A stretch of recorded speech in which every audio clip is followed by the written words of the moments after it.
শুকুৰবাৰে টাই আহোমসকলৰ পবিত্ৰ মেডাম মেফি উপলক্ষে শিৱসাগৰৰ বিভিন্ন প্ৰান্তৰ লগতে ঐতিহাসিক তলাতল ঘৰ প্ৰাংগণতো আয়োজন কৰা হয় পবিত্ৰ উৎসৱ মেডাম মেফি।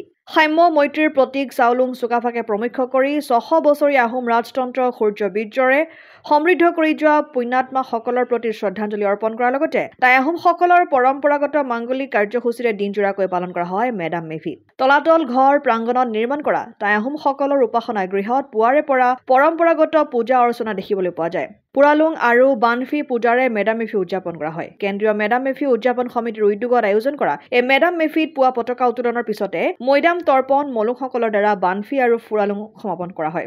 মেডাম মেফিৰ লগত সংগতি ৰাখি তলাতল ঘৰৰ বাকৰিত চিত্ৰাংকন প্ৰতিযোগিতাৰো আয়োজন কৰা হয়। অনুষ্ঠানত দুপৰীয়াৰ ভাগলৈ স্থানীয় শিল্পীসকলৰ দ্বাৰা আইচিং লাও পৰিৱেশন কৰাৰ লগতে মুকলি সভা অনুষ্ঠিত হয়। আনহাতে ৰংপুৰ প্ৰাচীন কীৰ্তিচিহ্ন সংৰক্ষণ সমিতিৰ উদ্যোগত ঐতিহাসিক শিৱসাগৰ পুখুৰীৰ পাৰস্থিত শ্বহীদ পিয়লি ফুকন উদ্যানত উদযাপন কৰা হয়। আমাৰ কাৰণে এটা গুৰুত্বপূৰ্ণ অসমবাসীৰ কাৰণে এই কথাটো সকলোৱে জানে যে আজি আমাৰ ফুৰাতাৰসকলক তৰ্পণ কৰা উদ্দেশ্যে যি পবিত্ৰ মেডাম মেফি আজি গোটেই অসমতে আয়োজন কৰা হৈছে তাৰ ব্যতিক্ৰম হোৱা নাই। আমি আজি ঐতিহাসিক তলাতল ঘৰটো আমি ধাৰাবাহিকভাৱে যেনেধৰণে পাতি এইবাৰো আমি অনুষ্ঠিত কৰিছোঁ। যথেষ্ট এটা উৎসৱময় পৰিৱেশ এটা ইয়াত হৈছে। যথেষ্ট ৰাইজ আহিছে আৰু যথেষ্ট ৰাইজ আহি আছে। ইতিমধ্যে আমাৰ পূজা যিটো আমাৰ বানফি পূজাটো ইতিমধ্যে অনুষ্ঠিত হৈছে। তাৰপিছত ফুৰালুং পূজা অনুষ্ঠিত হ'ব।